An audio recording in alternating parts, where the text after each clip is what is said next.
For most of my life, I thought I understood money. I thought that if I worked hard, paid my bills, and saved what I could, I would be straight. But here I am in my 50s, and I'm just finally understanding one of life's greatest lessons. If you want to be wealthy, healthy, and happy, you have to follow the laws of money. That's a fact check. Let's face it, money is everything in our society. You can't do anything without it. You need money to pay your rent, to buy clothes, food, even if you want to give to a noble cause like feeding the homeless or helping the less fortunate. Guess what? That takes money. You ain't lying. I don't know about you, but when I have money, I get that extra pep in my step. I smile just a little bit wider, and I'm even healthier. When I have money, I shop at Whole Foods. I'm getting that organic sustenance, no preservatives or artificial flavors or coloring. But when I don't have money, I'm broke. I'm shopping in Walmart, getting that high sodium fructose processed rations, getting that low grade canned beef. I even sleep better. How many of us can't even get a good night's sleep because our overdue bills got us tossing and turning? But when those bills are paid, I sleep like a baby. I even dream better. So don't listen to people who say money can't buy you happiness or money isn't everything. We buy happiness every day. Let me ask you something. How do you feel when you can go into a store and buy something without looking at the price tag? Listen, I feel How do you feel when you can pull up to the gas station and get a full tank of gas? I feel good. How do you feel when you and your spouse want to go out and you don't have to check your bank account to see how much you have to spend, or when you don't have to choose between going to Golden Corral or some other all-you-can-eat buffet? I bet that feels pretty damn good, doesn't it? And don't you feel just a little bit of happiness? yes, absolutely. For decades, I was ignorant about the rules of money. But guess what? Money doesn't care about your ignorance. Whether you know the rules or not, if you break them, you will pay. And it will be in a currency that you will never get more of. And that's time. For over 4 decades, I was living paycheck to paycheck.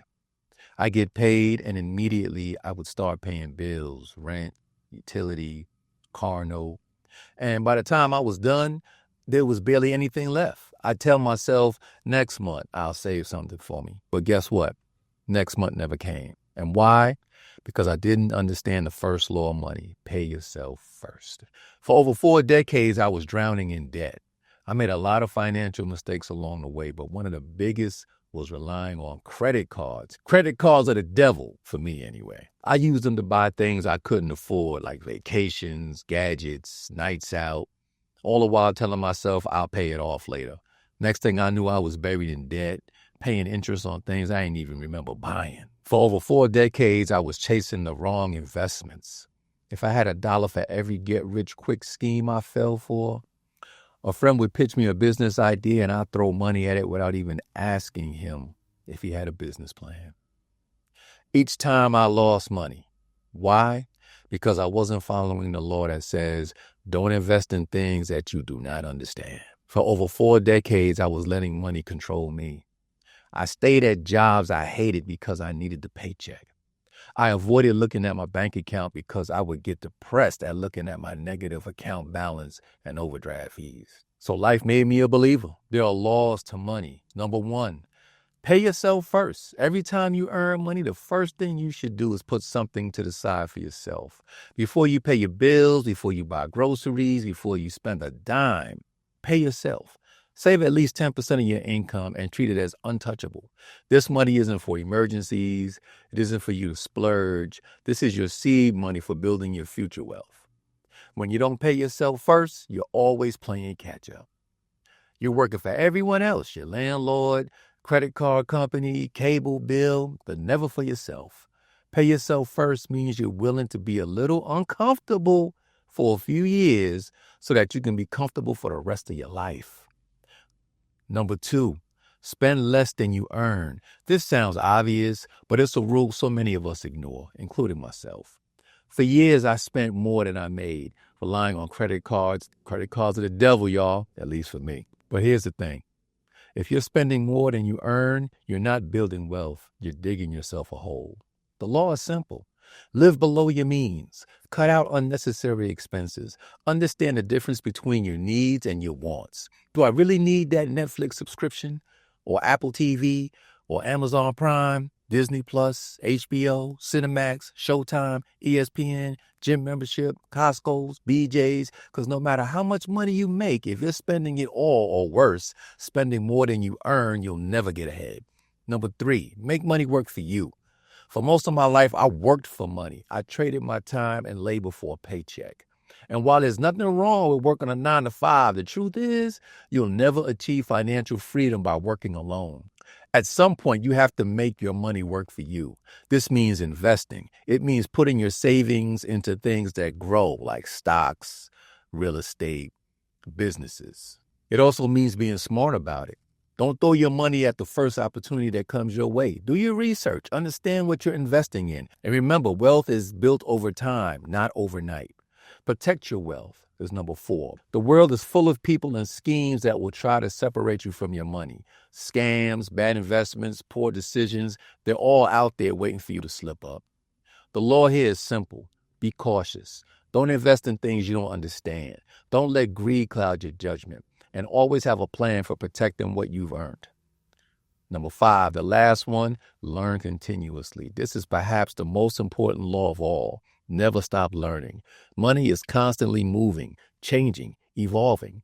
The strategies that worked 20 years ago may not work today. If you want to stay ahead, you have to keep learning about money, about investing, about opportunities. These laws are simple, but just because they're simple, it doesn't mean that they're easy. Can you say that again? But just because they're simple, it doesn't mean that they're easy. I'm quite sure for a lot of you guys, this isn't the first time you're hearing about these rules, but let me ask you this. If you heard them before and you know that these rules will allow you to pay yourself first so that you can have wealth, health, and happiness, get you out of debt, make your money work for you, protect your wealth, and help you gain more knowledge to make more money, then why aren't you following them? Maybe you're not ready. Maybe you're not broke enough. Or maybe you're not sick and tired of being sick and tired. Are you sick and tired of being sick and tired? Because that's what did it for me. I was sick and tired of being sick and tired. Sick and tired of working 40 to 60 hours a week only to have 90% of my check go to my bills. Sick and tired of having to go to get another bank to open up another account because my present one was in the negative and had too many overdraft fees for me to cover.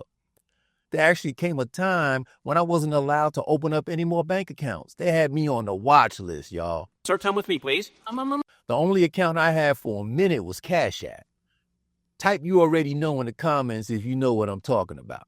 I got tired of being sick and tired of being sick and tired, and I surrendered. Has there ever been a time in your life where you just ran out of options, so you just dug out your Bible and just started reading it for instruction? You just randomly opened it, hoping God would give you some type of guidance. Type "you already know" in the comments if you know what I'm talking about. I had to pull out my financial Bible. Yeah, y'all, I had a financial Bible that contained the financial principles that helped some of the richest people in the world build their wealth. Sounds like you went from reading the Bible to reading the self-help books. A Bible that got plenty of people out of debt. A Bible that helped many people build generational wealth. Now, I know what you're thinking. You're saying, well, Ali, if you had this Bible all this time, why didn't you use it? The simple answer, I wasn't sick and tired of being sick and tired. So I pulled out my financial Bible that I've read from cover to cover so many times, but on that day, it felt like I was reading it for the first time. I was reading it and saying to myself, I don't remember reading this. Oh man, this is some deep stuff here. You mean all I have to do is 1 + 1 and I'm going to get 2? That's it. I started putting the lessons into practice, and let me tell you something. I'm still kicking myself in the behind for not doing this sooner. My financial Bible is called The Richest Man in Babylon. I'm not sure how many of y'all have heard of it, but if you haven't, let me be the first to say you need to read this book, you need to understand it, and then you need to put it into practice, and then repeat the above 3 steps. Everything you need to know about getting your finances right is contained in this book. Now, I know this book is kind of hard for people to get through because of the style that it was written in. I'm not going to lie. That was one of the reasons why I didn't take it seriously. All of the thou shalt not and all ye hearken on to, that wasn't for me. But I knew if I wanted to change my situation, I had to tough it out and read it. And I know beyond a shadow of a doubt that this book can save so many people from financial suicide. So being that I'm an author and a writer, I made a rendition of The Richest Man in Babylon. It's called The Richest Man in Babylon 2.0. The lessons are the same. I just updated the language in the stories to be more relatable to our day and time. So for those who read the first story from The Richest Man in Babylon, you know that the main character, his name was Banzir, and he was a chariot builder in Babylon. Well, in The Richest Man in Babylon 2.0, Banzir is Ben, an auto mechanic in Atlanta who works on luxury vehicles. His best friend Kobe, who played a stringed instrument, which some say it was a harp, and The Richest Man in Babylon 2.0, he's a DJ. And instead of the stories happening in Babylon or in the desert, these stories are happening in the streets of Atlanta and New York. Listen, y'all, I put a lot of hard work and thought into this project, and I'll be the first to tell you that I'm not a financial guru. I'm not the wealthiest man. I'm not even wealthy. But what I can tell you is that financially, I'm in a much better place than I was before. I'm no longer on the watch list, y'all. That means you better show me some respect. I now got 2 bank accounts. I have more money in my account now than I've ever had in my entire life. And guess what? I now shop at Whole Foods on a regular. You need to read The Richest Man in Babylon 2.0. The link is in the description below. After reading this book along with the action guide, you will see that financial freedom isn't just a dream, it's a choice.